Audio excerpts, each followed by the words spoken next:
Olá, amigos do Facebook da Casa Espírita Bezerra de Menezes, bom dia. Hoje daremos continuidade às apresentações ao vivo das palestras, nos mesmos horários em que a casa, quando aberta ao público, fazia suas palestras. E nós vamos convidar a todos, então, para estarem conosco em pensamento, em coração, em sentimento, e utilizando, então, essa ferramenta que nos aproxima nesses momentos de pandemia. Inicialmente, então, vamos realizar uma prece para que os nossos ambientes familiares, domésticos, onde estiverem todos os que estão reunidos a nós, possam harmonizar o seu ambiente. Na sequência, nós teremos o palestrante do dia. Então, vamos elevar o nosso pensamento à espiritualidade amiga, que neste momento também está conosco, ainda que estejamos longe fisicamente, sabemos que o nosso pensamento pode estar unido, como se estivéssemos todos no mesmo ambiente. Que esses amigos espirituais, responsáveis pela divulgação da doutrina espírita, possam, neste momento, envolver o palestrante do dia, trazendo-lhe o conforto e a harmonia no que vai falar, para que possamos receber em nossos lares ou onde estivermos aquela mensagem da doutrina que nos será útil, aquela mensagem que será necessária para o nosso desenvolvimento pessoal. E desta maneira, nós dizemos: Pai nosso que está no céu, santificado seja o vosso nome, venha a nós o vosso reino e seja feita a vossa vontade, assim na terra como em todo o universo. O pão nosso de cada dia nos dá hoje, perdoa, Pai, as nossas ofensas, assim como perdoamos aqueles que nos têm ofendido. E não nos deixes cair em tentação, livrando-nos, ó Pai, de todo mal. O palestrante deste maravilhoso domingo ensolarado, aqui na região noroeste de São Paulo, é o Ricardo Cabral Miranda, que é aposentado do Tribunal de Justiça e professor de Direito, e trabalhador da doutrina espírita, sendo expositor e vice-presidente da Sociedade de Estudos Espíritas Allan Kardec de Birigui, região noroeste do estado de São Paulo. Estamos transmitindo através da página do Facebook do Centro Espírita Dr. Bezerra de Menezes, também na região noroeste do estado de São Paulo, na cidade de Araçatuba, vizinha, poucos quilômetros de Birigui, cidades irmãs. O tema que o Ricardo desenvolverá para nós hoje é possível ser feliz? Então, Ricardo, fique muito à vontade. A casa é sua, o Facebook é seu, e estamos aqui ouvindo a sua mensagem. Que Deus lhe acompanhe e lhe proteja. Obrigado, Valéria. Muito obrigado. Bom dia, amigos. Eu espero que esse domingo seja um domingo de reflexão, um domingo agradável a todos, de entendimento, porque é este o caminho que a doutrina nos leva.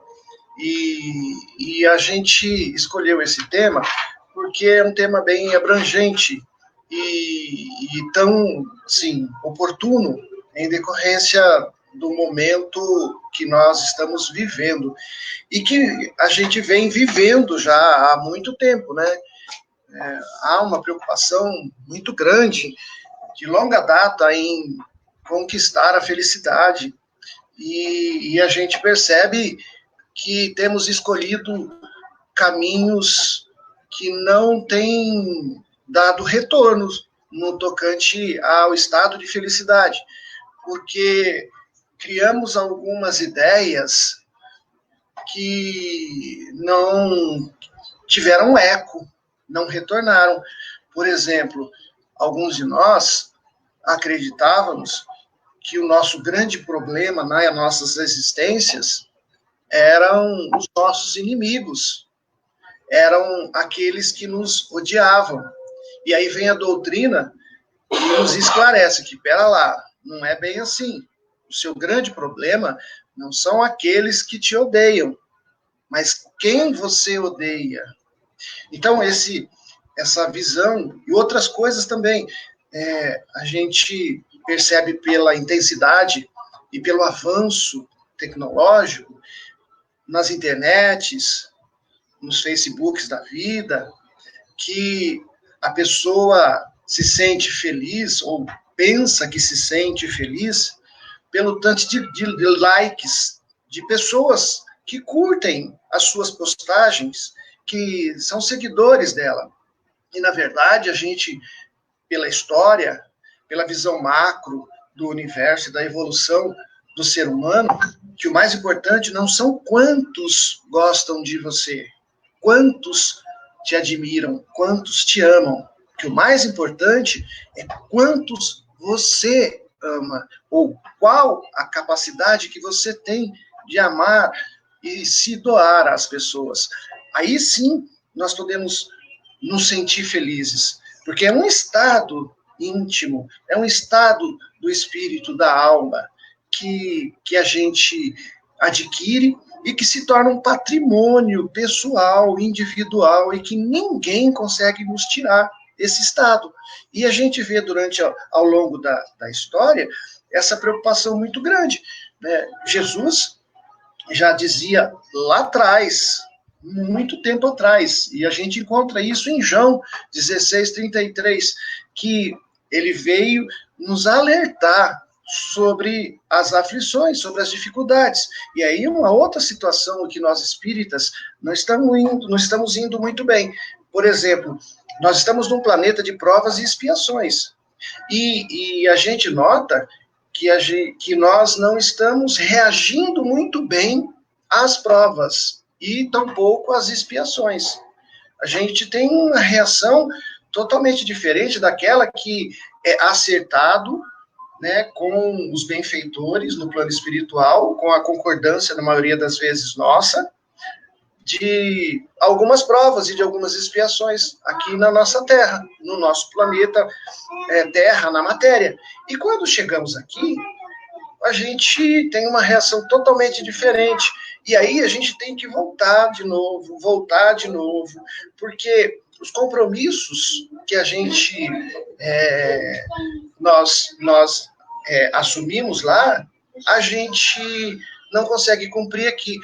Parece que a gente fica, sabe, aqueles fica enrolados, né, como se fôssemos um bolinho, e aí a gente não consegue mais sentir aquela necessidade, e a matéria vai nos deixando sem a conexão dos nossos sentidos, que nos guia para a resposta das provas e das expiações, porque a gente vai convivendo e se envolvendo com a matéria e fugindo, né?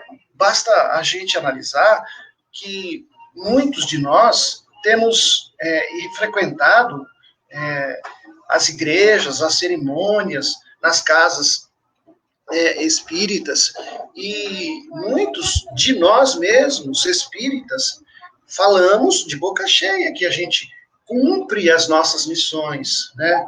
Que a gente sai de casa, que a gente vai no centro espírita, que a gente toma passe, que a gente aplica passe, bebe água fluidificada, e que faz o que a gente se propõe a fazer. Só que, quando nós estamos na casa espírita, na igreja, no templo, a gente tem um comportamento.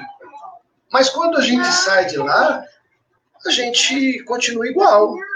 Então, a gente percebe um avanço intelectual, a necessidade dessa frequência, desse comportamento, da atividade na casa espírita, da atividade no templo, enfim, da prática da caridade. Só que falta a atitude necessária para que a gente alongue a parte intelectual, somando, porque, na verdade, a senha para que a gente se sinta feliz, na verdade, a senha para que a gente possa se conectar com benfeitores que nos inspirarão cada vez mais, é a atitude durante a vida, durante o dia a dia, no lar, fora dele. Então, dentro da casa espírita, e a gente tem tido esse comportamento sempre. Todas as encarnações, a gente vem batendo no peito, dizendo, mas eu cumpri a minha obrigação, eu era devoto, ou então eu frequentava a casa espírita, e por que eu estou aqui no umbral? A gente vê na literatura espírita muitos se queixando de que para ele estava tudo certo, e esse comportamento é muito comum entre todos nós, só que não é bem assim. A gente não tem reagido muito bem às provas. Basta a gente verificar esta do presente momento em que estamos passando e que é abordado por muitos palestrantes, muitas pessoas que tratam desse assunto, do Covid, da situação, da transição planetária. É um assunto muito atual e se faz necessário até ser abordado por diversas óticas, diversas visões, para que a gente possa juntar todas as informações e formar uma opinião, e mais do que formar uma opinião, gente, é formar uma forma de conduta interior e fora. É esse o momento para que a gente possa modificar isso tudo. Então, Jesus já dizia lá atrás, em João 16:33, ele dizia assim, eu disse essas coisas para que em mim vocês tenham paz. Neste mundo, vocês terão aflições. Contudo, tenham ânimo, eu venci o mundo. Então, a gente encontra isso em João, essa passagem de Jesus, nos avisando, né, de que a gente teria aflições. E quando a gente vai reencarnar, a gente recebe também estas orientações. E a gente segue muito pouco as nossas intuições. Segue as nossas, deixamos de seguir muitas nossas intuições. E a gente precisa segui-las, né? Então, no mundo teremos aflições. E não pode ser diferente, né? Eu estou com uma netinha aqui que fica pulando e brincando. Mas é assim mesmo, estou muito feliz que ela está aqui. Bom, então, retomando, então a gente precisa perceber que essa busca da alegria e da felicidade é um caminho individual que cada um de nós temos que percorrer, né? Jesus já nos avisava, Kardec também tinha essa preocupação, tanto que na questão 919 ele pergunta aos espíritos, né, qual o meio prático e eficaz para a gente ser feliz aqui neste mundo e superar. Olha só, a preocupação dele ia além, hein? Não era só ser feliz. Alguns de nós temos só essa preocupação em ser feliz. Só que Kardec tinha a preocupação de despertar a descoberta da felicidade, mas sinalizando também que, para ser feliz, nós precisamos também superar as nossas más inclinações, porque são elas que nos aprisionam, são elas que nos deixam em situação que nos causa essa tristeza, às vezes sem grandes motivos, porque a gente percebe uma multidão de pessoas tristes pelo mundo, uma multidão de pessoas infelizes, apesar de, aos olhos dos outros, ou na internet, terem ou passarem uma visão de muita felicidade, de muito progresso material, de muitos bens. Então, a gente vai aprendendo pela doutrina que isso é um caminho individual que nós todos temos que percorrer. A resposta, né? Kardec perguntou qual o meio prático e mais eficaz para sermos felizes neste mundo e superar nossas más inclinações. E aí, O que os espíritos responderam? Um sábio da antiguidade já disse: conhece-te a ti mesmo. E aí vem a grande complicação: conhecer a si mesmo. Porque é bem complicado. A gente não gosta de ser contrariado. As nossas opiniões precisam ser as melhores de todas. E quando alguém sinaliza ou contraria, a gente reage de forma diferente. Na verdade, a contrariedade é só uma diferença. Quando a gente começar a entender que as pessoas são diferentes, que as pessoas são como são, não como a gente gostaria que elas fossem, a gente vai ter uma convivência muito, muito, muito melhor em matéria de processo de transição e evolução. Então, é preciso que a gente aprenda a entender o que é esse conhece-te a ti mesmo. E aí a gente vai dar um salto e colocar já uma ideia que é do Divaldo também. Essa ideia do Divaldo. O conhece-te a ti mesmo já traz nele, nessa resposta, o alto amor, que é algo que nós perdemos no decorrer dessa busca incansável da matéria. E eu não digo só de bens materiais, hein? Carro, casa, chácara, sítios, ranchos, seja lá o que for. Eu digo em relação a tudo que a gente quer conquistar a todo preço. Então, esse alto amor, ele precisa ser trabalhado, muito bem trabalhado, para que a gente aprenda a se amar. Mas qual que é a finalidade? É só se amar? Não.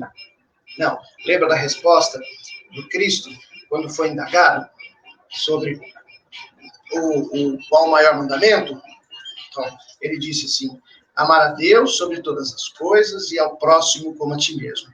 Como é que nós vamos amar a Deus sobre todas as coisas e tampouco ao próximo se nós não tivermos alto amor, se nós não nos amarmos, se nós não nos edificarmos nesse planeta, para que a gente possa entender qual que é o nosso papel aqui, o que nós estamos fazendo. Isso é fundamental. E nesse momento que a gente vive, né, é mais fundamental ainda. Então, a doutrina espírita, os espíritos, de uma forma bem clara, têm nos trazido lições. Uma das coisas que me ocorre agora, eu fico pensando, por que será que Joana de Ângeles, ela dedicou-se a escrever tanto, mas tanto, sobre o aspecto psicológico? Eu acho que tem um recado aí pra gente.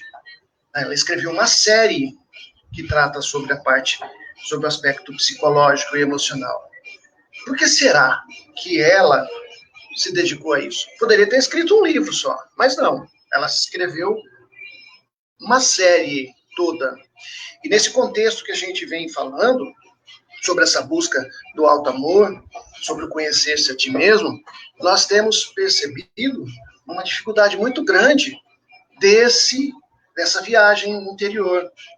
E a gente precisa entender os recados da doutrina espírita, porque a gente tem evoluído, a gente percebe assim, que a gente tem grandes intelectuais e conhecedores da doutrina espírita, mas poucos com a verdadeira atitude espírita. E é um fato, tá? E aí eu me coloco junto com todos, nesse bolo, nesse esforço contínuo de corrigir as nossas más inclinações, que elas existem, e a gente precisa ficar atento. Se você não prestar atenção, presta atenção nas pessoas que estão ao seu lado, próximas, porque elas vão te dizer quais são as suas más inclinações. E aí analisa, não reaja de forma a revidar, ou se esforça para não revidar. Isso é muito importante. Então, a gente percebe que que nós temos recebido recados, muitos recados, para que a gente preste atenção, né, nesse aspecto, dessa viagem interior, desta busca, desta reforma íntima, que passa necessariamente pelo alto amor, pelo conhecimento de ti mesmo. É muito importante isso, né? Para isso a gente precisa se edificar, ter noção do que nós estamos, qual que é o nosso papel aqui. Então, vendo esse lado, do aspecto psicológico, da preocupação, do emocional, que, a meu ver, tem estado bastante perturbado. Nós temos pessoas o tempo todo nos consultórios, pessoas o tempo todo tomando medicamentos para poderem dormir, inúmeras pessoas com síndromes de diversos nomes, que retrata justamente esse desequilíbrio psicológico e emocional que vem sendo sinalizado para que a gente preste atenção por Joana de Ângeles, pelo Divaldo, pelo Chico, né, em diversas obras, por Kardec principalmente, porque em obras póstumas nós temos um recado lá se não me engano, na parte final, lá na regeneração da humanidade, que ele nos avisa assim, lá eles revelam quais seriam as características deste momento da transição planetária. Eles avisam ainda que seria um período de loucuras e que muitos morreriam antes do corpo físico, como podemos confirmar com o resultado das depressões e tristezas profundas que permeiam os nossos caminhos e consultórios. Então, nós podemos ver essas pessoas dentro de casa, às vezes. Nos deixa entristecidos, porque é um fato. Me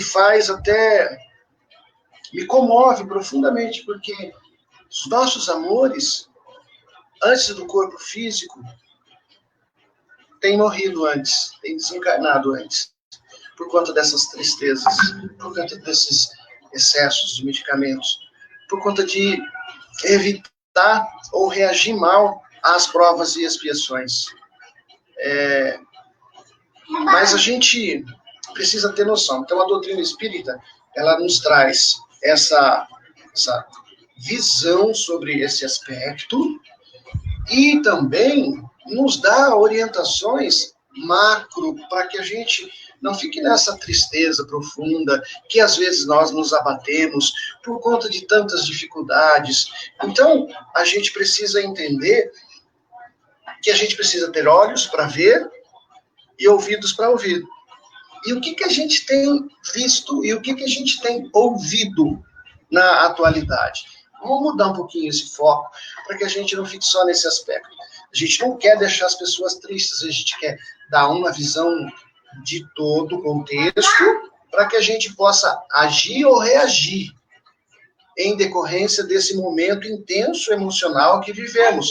Emocional porque a gente tem permanecido, ou alguns de nós têm permanecido muito mais tempo sem atividades que a gente tinha antes, temos ficado muito mais tempo próximos daquelas pessoas da nossa casa, que é a nossa família, aonde lá nós encontramos pessoas que nos são caras, lindas, que têm afinidades, mas também encontramos desafetos. E essa convivência intensa tem nos deixado muito ativos emocionalmente. E isso é algo e é um fato que a gente tem que trabalhar. Então, se a gente tem ido nas casas espíritas, tomado passe, participado de atividades, voltado para casa e continuado mesmo, então agora nós não podemos fazer mais isso, porque as casas espíritas estão fechadas. Então, na atualidade, a gente vai ter que aprender a lidar com esta situação sem essa válvula de escape, que eram os passes, que eram as energias que a gente recebia quando estávamos juntos na casa espírita, no templo, na igreja, seja lá onde nós costumávamos ir. Nós não temos isso mais. Então, o que eles estão querendo nos dizer com este recado? A gente não pode ir lá. Então, a gente tem que trazer o templo para dentro de nós. A nossa igreja íntima, a nossa vida íntima tem que ser trabalhado agora. Nós não precisamos de algo externo para melhorar algo interno. Toda melhora, toda efetiva melhora, ela vem de dentro para fora. Para a gente poder crescer, a gente precisa realmente se autoconhecer. A gente precisa realmente se amar. E a gente precisa aprender a olhar a vida com outros olhos, uns olhos mais otimistas, mais positivo. Porque se a gente ficar olhando a mídia, nós vamos nos deprimir. Porque eles só nos apresentam estatísticas horríveis. Né? E isso, nesse momento de ebulição emocional, é algo que vai nos deixar bem abatidos e apáticos. E é justamente isto que não precisamos.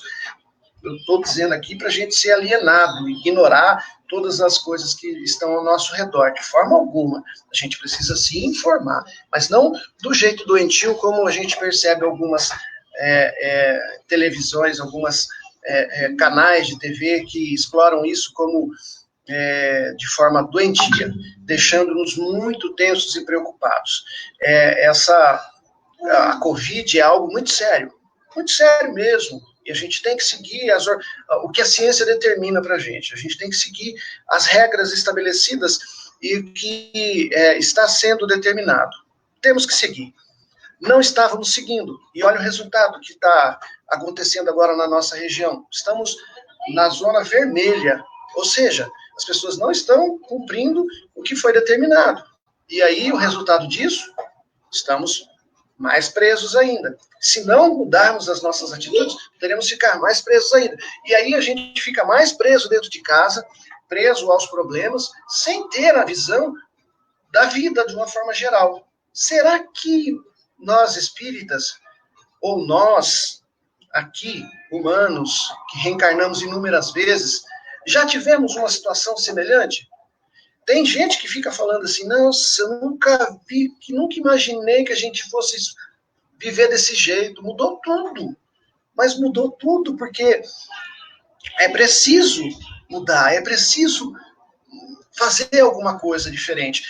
Já nos foi tirado a saída e a ida aos templos e às casas espíritas.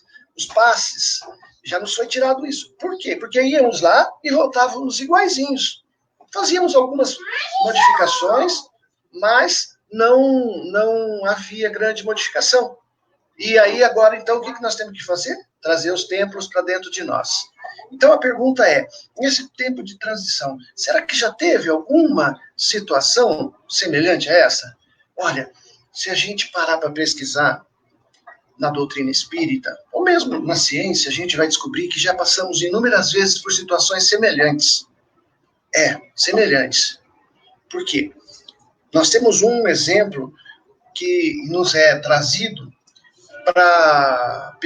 por Kardec na Revista Espírita de 1865. Lá ele trata desse problema, de um problema semelhante a esse, mas muito parecido mesmo. Nessa Revista Espírita, de novembro de 1865, nós temos um artigo escrito por Kardec, denominado O Espiritismo e a Cólera. E fala assim, é muito semelhante mesmo. Naquela época, vocês imaginam, quanto que a doutrina espírita era na visão da maioria das pessoas, como algo do diabo, do demônio. E muitos criticavam mesmo, porque a crítica é muito mais fácil de ser feita. Né? Então, nós temos o hábito de criticar de forma negativa constantemente. Pois bem, naquele tempo, a doutrina espírita, muito perseguida, ela... Peraí que está acabando a bateria. Ah, pronto, resolvido. Ela...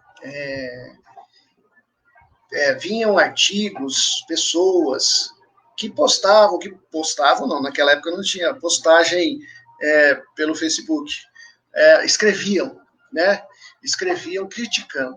Mas Kardec era muito educado e para não criar embates, não criar situações difíceis, mais difícil do que era a divulgação, o papel dele era né, trazer as lições, a doutrina espírita para o planeta Terra, para nós. Então, o objetivo dele não era embate com ninguém. Então, ele divulgava e respondia de forma educada, sempre, para não deixar situações difíceis. Um determinado dia, desculpa, uma pessoa, um espírita, da cidade de Constantinopla. Constantinopla era uma cidade que foi dominada pelo Império Romano. Hoje, a Constantinopla é a Istambul, da Turquia. É lá. Naquele tempo em que era Constantinopla, nós tivemos uma epidemia, uma pandemia de cólera. Aquela infecção bacteriana intestinal dos alimentos e água contaminadas. E só em Constantinopla, para vocês terem uma ideia, essa cólera foi a causa da morte, a maior causa de morte do século XIX. Foi a que mais matou no século XIX. Então, nós encontramos nesta revista de novembro de 1865 esta mensagem para que a gente possa acalmar os ânimos em relação ao que estamos vivendo hoje.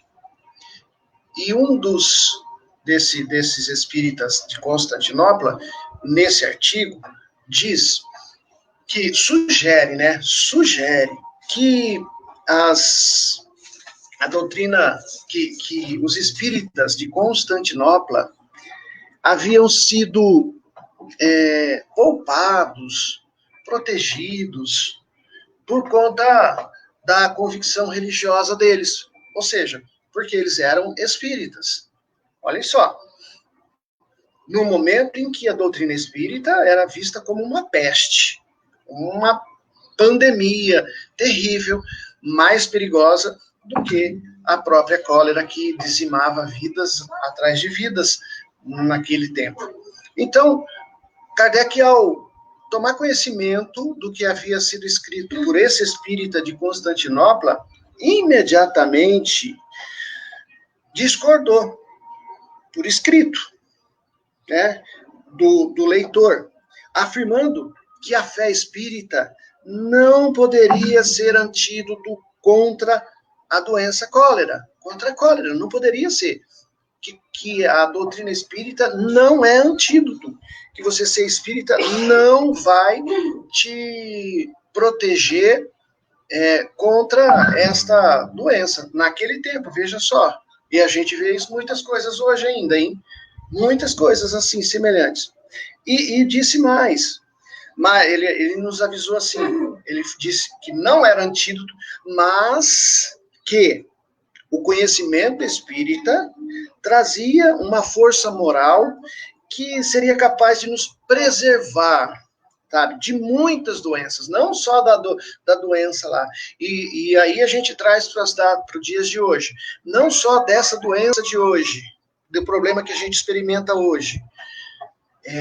Nós, através desse conhecimento e dessa força moral, nós influenciamos diretamente o nosso emocional, nos dando estabilidade, nos dando a confiança de que Jesus está no leme, de que nada está perdido, E isso repercute na nossa imunidade, no sistema imunológico nosso, do físico.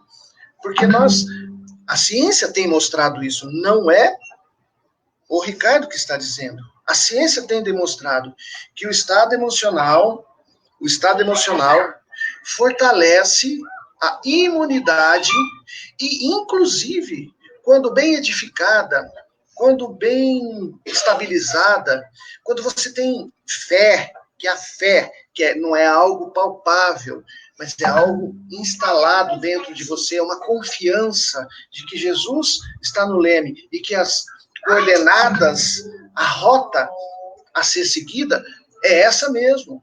Quando você tem isso instalado dentro de você, você repercute no físico. E a gente tem visto a ciência demonstrar que tem conseguido curar doenças muito sérias, sem que os médicos conseguissem explicar hoje. O que será que aconteceu? Como você saiu daqui com uma doença, diagnóstico de uma doença, e voltou sem essa doença? Veja só, isso nos traz o entendimento de que a doença é a consequência e que a causa é o nosso comportamento de muitos anos, que permite que os espíritos nos influenciem negativamente. Quais comportamentos? A raiva, a inveja, o egoísmo, a revolta, a mágoa.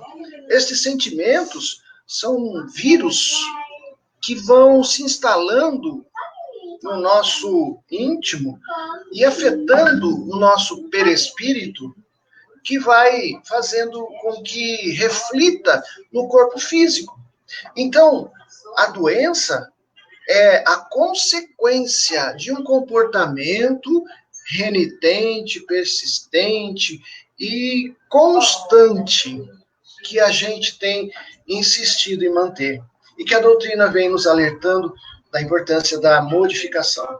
Então, é possível ser feliz, né, nesse momento em que a gente vive? É possível? Eu gostaria que todos pensassem um pouco se é possível. Eu sei a minha resposta, né? E a gente precisa refletir se isso é possível. Porque eu posso dizer para vocês que é possível, mesmo diante dessa visão tão difícil, né? Esse momento de transição. A gente vê na história que já tivemos muitos momentos semelhantes a este. Só que poucos de nós buscam lá atrás, porque a nossa visão é momentânea, específica. É aquela visão micro da situação em que nós estamos vivendo. É possível, sim, mas a gente precisa fazer essa viagem interior, a gente precisa remodelar o nosso íntimo, mudar as nossas condutas. Em grandes momentos da vida, a gente tem agido ou reagido de forma ruim. Olhar um pouquinho mais as pessoas e procurar entendê-las a partir do que elas podem ser, sem que as cobremos de forma assintosa e desrespeitosas, porque nós temos o hábito de querer que as pessoas sejam ou ajam como a gente gostaria que elas agissem ou reagissem. Mas não é assim que funciona. Não é desse jeito. E aí, alguns de nós ficam falando assim, eu queria agir, seguir Jesus, agir como Jesus agia. Não é difícil. Quer dizer, é um pouco difícil. Mas eu creio que é muito mais difícil reagir como Jesus reagiria. Como reagir diante de uma ofensa, diante de uma mágoa? Como nós reagimos diante de situações? Isso tudo está atrelado a esse conceito da busca da felicidade. Porque se a gente não entender esta situação, se a gente não procurar mudar esse nosso comportamento íntimo, a gente vai continuar sentindo essa tristeza, essa amargura. A gente vai continuar precisando tomar medicamentos para dormir. A gente não vai conseguir controlar os nossos pensamentos que tomam forma e se ligam um pensamento após o outro, e aí o outro pensamento, e o outro se liga no outro, um se liga no outro, e vai, e é quando você vê já é 2, 3, 4, 5 horas da manhã e você ainda não conseguiu dormir, não conseguiu se desligar. Isso obviamente eu estou falando, não é novidade para ninguém, mas não se faz de uma hora para outra. Não é ligando ou desligando que a gente consegue fazer isso, é exercitando. Né? Nós tivemos muitos momentos como espírito para exercitar o quê? O aprendizado do amor do Cristo. Nós reencarnamos inúmeras vezes na Terra para aprender a amar. E enquanto não conseguimos amar, a gente não consegue ser feliz plenamente. Aqui na Terra as pessoas dizem, não dá para ser feliz. Olha, a felicidade é algo que a gente pode desfrutar a todos os momentos. Basta a gente enxergar. Eu lembro que muitos espíritos, para serem felizes, escolhem ficar no umbral, ajudando as pessoas. E isto enche o coração deles de alegrias. Eu vejo que muitos irmãos aqui no plano material se sentem felizes caminhando entre os andarilhos, os necessitados. Eu vejo irmãos aqui na matéria que descobrem que são imensamente felizes quando emprestam seus ouvidos no atendimento fraterno daqueles que estão angustiados, que estão tristes e que buscam aliviar a sua dor. Eu vejo muita gente procurando a felicidade aonde outros entenderiam que seria tristeza. Então, a felicidade é algo muito íntimo e pessoal. Possível? É possível ser feliz? O que você quer? Aonde você quer chegar? Melhor, para onde você quer ir? E para ir a esse lugar, você tem que fazer como? Como que você tem que fazer? Então, são todas perguntas para que a gente possa refletir. E para ajudar mais ainda, antes de encerrar, não existe injustiças. Ou melhor, a gente tem muitas injustiças no mundo, não é mesmo?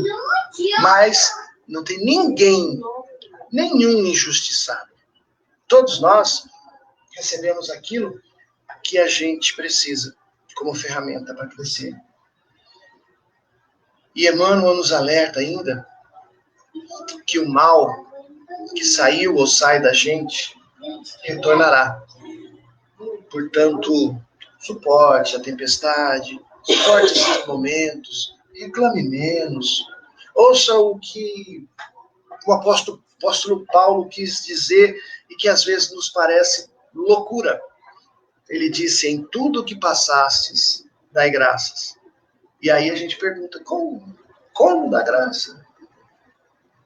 Olhe, ouça, reaja menos, procure sentir mais e olhar para dentro de você, olhar para dentro das pessoas, não esperar das pessoas o que elas não podem ainda te oferecer, entendendo que o Cristo fazia isso. Ele olhava para as pessoas e via suas qualidades, seus potenciais. Ele não olhava os defeitos.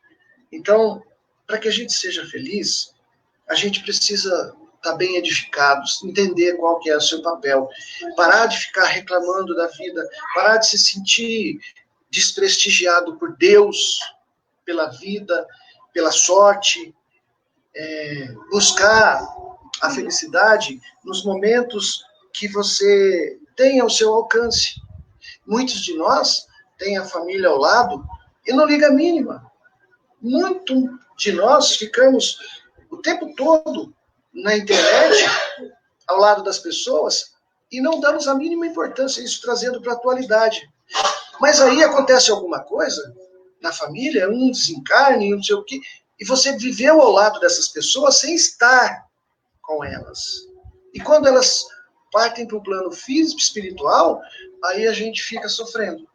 Aí, eu perdi, nós estamos perdendo oportunidades. É importante a tecnologia, a internet, claro, olha só, né, nós estamos voltando. Eu estou me sentindo realizado porque eu estou podendo fazer alguma coisa. É difícil ficar inativo. E a gente descobriu ferramentas, a tecnologia vai nos ajudando. O Bezerra de Menezes vai nos dando oportunidade, a Nani, a Valéria, né, o Valdir, todos que possibilitam os trabalhos. Então, é possível ser feliz, sim, sabe? E a gente encontra situações que a gente já viveu, e a gente encontra na doutrina espírita, se a gente buscar situações que vão nos dizer que já vivemos momentos como este, onde a espiritualidade, os benfeitores têm que atuar de forma intensa para que as pessoas acordem, para que haja modificações, né? Porque hoje nós somos um planeta de transição entrando no mundo de regeneração, mas éramos provas e expiações. Antes, a gente era mundo primitivo. Então, estas modificações, elas nos mexe com todos.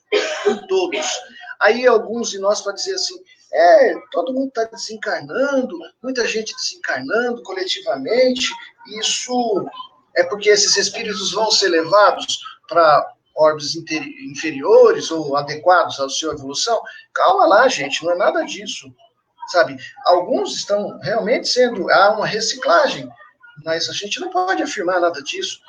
Pode ser que sim, pode ser que não. Alguns podem estar desencarnando juntos agora para voltar daqui a alguns anos e ajudar nessa transição, ajudar na finalização dessa transição que já começou desde a época de Kardec, que vem avisando. Obras póstumas, nós temos mensagem. No Evangelho segundo o Espiritismo, no capítulo 3º, itens 16, 17 e 18, fala claramente, descreve claramente o que está acontecendo, mostra como será o plano o período de regeneração, o planeta de regeneração, onde as pessoas têm que se regenerar e não o planeta. Nós é que temos que mudar. Para isso, a gente precisa ter uma visão macro da vida, e não como temos tido ultimamente, uma visão micro, somente porque estamos presos em casa, não podemos fazer nada, não pode sair para a rua, não pode isso, muitos perderam o emprego, outros estão ficando doentes. Calma. Lembra do que Kardec disse, aquele escritor, aquela pessoa de Constantinopla que disse, que insinuou que porque era espírita, que havia sido poupado, que os espíritas haviam sido poupados por conta da crença? Diz que não. Mas a doutrina espírita nos dá uma força moral que nos deixa edificado e nos estabelece um bem-estar. Um bem-estar que a gente pode afirmar, é possível ser feliz. Que todos nós consigamos sentir a alegria da vida e que possamos prosseguir acreditando que nada está fora de controle, que na direção está o nosso divino Mestre Jesus. Um bom dia a todos, e agora eu vou fazer a prece de encerramento, e minha gratidão a todos, e um bom domingo, um bom dia mesmo para todos. Então vamos agradecer, encher nossos corações, imaginar uma luz saindo do nosso peito e se irradiando por onde ou para onde nós estamos, a nossa casa. Que essa luz se expanda e se instale em todos os cantos da nossa casa. Se instale no coração das pessoas que estão na nossa casa. Se instale no coração daquelas outras pessoas que são nossos amores, mas não estão aqui. Que nós, juntos, formando esta corrente de amor e gratidão, possamos contribuir para que energias revigorantes e de saúde possam ser direcionadas para aqueles que estão nos hospitais. Muitos. Os hospitais estão cheios. E queremos depositar nas mãos dos benfeitores esta luz, esta energia, como um medicamento para que seja ministrado a todos que se encontram nos hospitais, quer os doentes e quer os trabalhadores da saúde, que eles possam receber este medicamento para serem imunizados, mas que acreditem e confiem no Divino Mestre Jesus, que está a cuidar, que está no leme, conduzindo esta nau para momentos mais felizes. Que a paz, que o amor do Cristo seja presente em nossos corações, hoje e sempre. Muito bem, gente, muito obrigado, um abraço a todos e até uma próxima oportunidade. Tchau.